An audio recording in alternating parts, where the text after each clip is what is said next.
New topic ether. Ether क्या होता है, सबसे पहले तो यही अपने दिमाग में क्वेश्चन आता है। तो ईथर सबको मालूम है क्या होता है, ROR को हम क्या बोलते हैं, ईथर।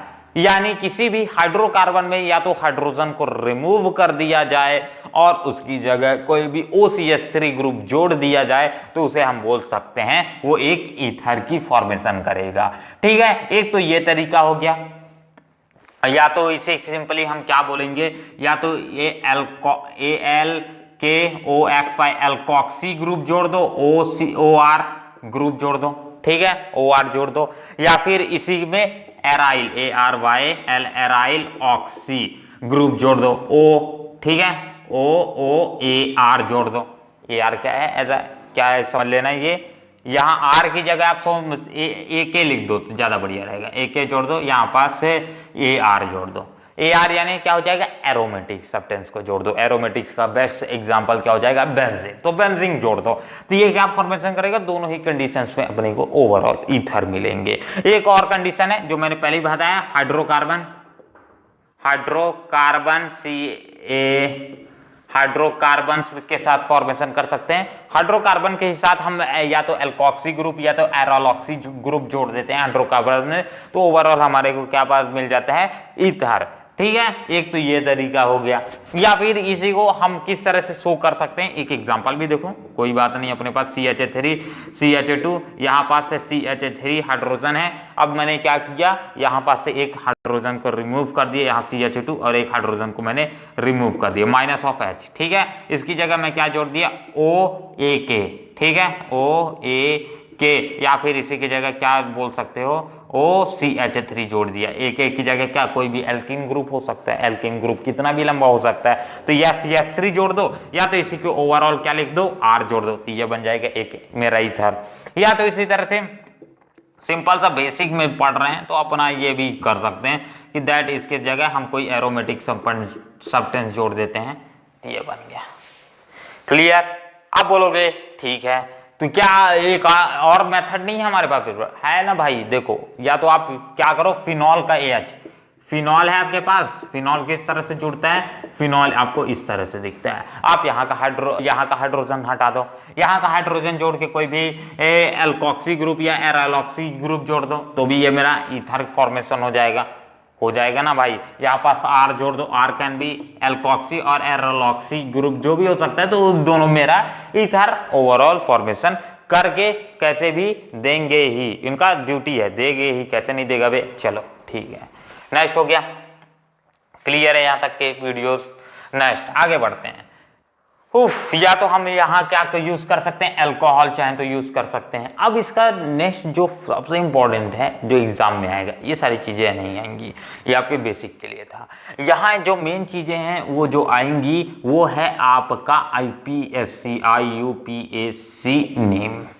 IPSC नेम क्या होगा, तो हमेशा ध्यान रखना, ऐसे टाइप के ग्रुप्स को, ऐसे टाइप के जो कंपाउंड्स रहेंगे यानी एलिफेटिक, तो एलिफेटिक के लिए हम हमेशा क्या जोड़ेंगे, एल्कोक्सी जोड़ेंगे।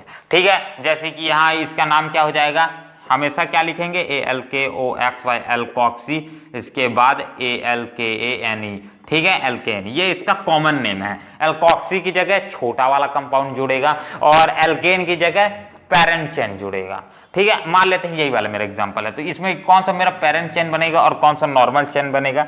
R को रिमूव कर दो, आपकी इजी के लिए हो जाएगा। ठीक है, R को रिमूव कर दिया, अब ये CH3, तो यहाँ पेरेंट चेन मेरी बनेगी ये 1 2 3, ठीक है, तो ये क्या हो जाएगा, ये पेरेंट चेन, और जो ये वाला कॉलम है ये मेरा प्रीफिक्स नेम बन जाएगा। ठीक है, तो प्रीफिक्स में क्या आ जाएगा, मिथॉक्सी, METHOXY मिथॉक्सी, और मैथ एथ प्रोप, तो PROPANE प्रोपेन। कंप्लीट है, क्लियर है। इसी के लिए बोलोगे नीचे वाले का क्या होगा, नीचे वाले में 1 2 3, ठीक है, यहाँ 3 कार्बन्स बन रहे हैं और जस्ट मन गलत नंबरिंग कर दिए, 1 2 और ये 3, ठीक है, और यहाँ बेंजीन, तो इन दोनों में से किसको प्रायोरिटी देंगे, नंबर ऑफ कार्बन देंगे। यहाँ पास कितने हैं, 3 है, यहाँ पास कितने हैं, 6, तो ये बनेगा मेरा मेन ग्रुप। तो यहाँ पास अगर मेन ग्रुप है तो इसको मैं क्या बोलूंगा, इसको हमेशा ध्यान रखना, ये किससे डोनेट किया जाता है, एनालिन से।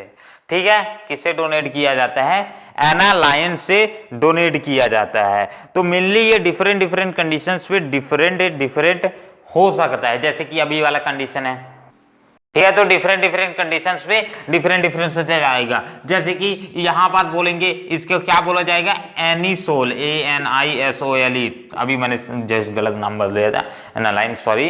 ये इसे क्या बोला जाता है, एनिसोल बोला जाता है। तो कंप्लीट समझ आया। अब बढ़ते हैं आगे। तो ओवरऑल ये हो गया इसका नॉर्मल सा review.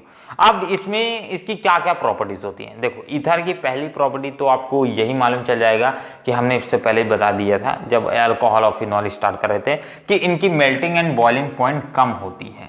Melting, MP and BP लिखो, MP एंड BP। MP और BP जो इसकी होती है इन कंपेरिजन टू अल्कोहल से मुकाबले गिनोगे या फिर फिनॉल के मुकाबले, इन दोनों के मुकाबले क्या होती है, कम होती है। ये आ जाएगा इसका पहला प्रॉपर्टी। अब ऐसा क्यों, यही तो भाई क्वेश्चन है, क्यों पूछ दे तो मजा आ जाता है। देखो, ऐसा क्यों का एक ही कारण है, इंटरमॉलिक्यूलर H बॉन्डिंग।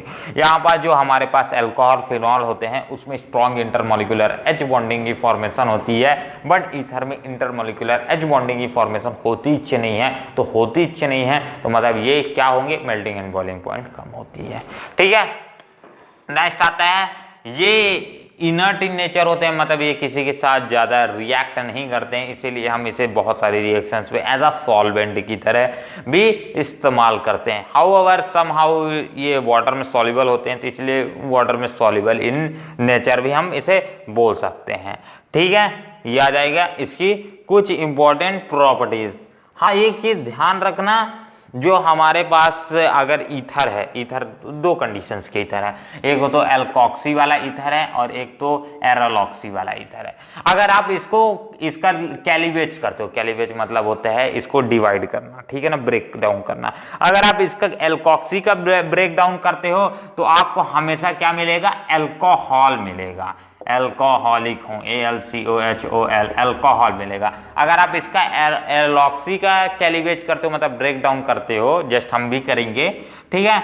ये ब्रेक डाउन किसकी प्रेजेंस में करते हैं, HX की प्रेजेंस में कर देना, यानी कोई एसिड की प्रेजेंस में, ठीक है। तो यहाँ क्या मिल जाएगा आपको, फिनॉल मिल जाता है, फिनॉल। तो ये आ जाएगा दो प्रॉपर्टीज जो इसके रिलेशन में इंपॉर्टेंट है। हाँ, इसके बहुत सारे प्रिपरेशन मेथड है, जैसे ईथर के, तो ईथर के मेनली जो हमारे कोर्स में है, तो पहला है विलियम सिंथेसिस और नॉर्मल है। विलियम सिंथेसिस के बाद नॉर्मल, इसका रिएक्शन आप या तो इसे हीटिंग मेथड से प्रिपेयर कर सकते हो, ठीक है। एक हम इसी में इंपॉर्टेंट पढ़ेंगे, आप इसका RONO से रिएक्शन करा सकते हो, ठीक है, सोडियम फिनॉक्साइड आयन से प्रिपरेशन करा सकते हो, ये भी इंपॉर्टेंट है। तो ये आ जाएगा कुछ ओवरऑल इसका रिव्यू, ठीक। तो एक स्क्रीनशॉट हो जाए, हो गया स्क्रीनशॉट। तो इस वीडियो के लिए फिलहाल इतना ही। आई थिंक सो ईथर आपका टॉपिक कंप्लीट है, ठीक है ना। मैंने एज ए इम्पोर्टेंट जितनी पॉइंट्स से सारी की सारी को ट्रेवल किए। ईथर आपके कोर्स में उतना ज़्यादा डिटेल में नहीं है, फिर भी मैंने डिटेल में हो सकता था जहाँ तक कराया है। अब इसके सारे टॉपिक्स ना ज़्यादातर जो हैं वो क्वेश्चंस में जब हम करेंगे तो क्लियर हो जाएंगे। तो इसके बाद हम प्रिपरेशन करेंगे, केमिकल प्रॉपर्टीज करेंगे और जस्ट क्वेश्चंस करेंगे।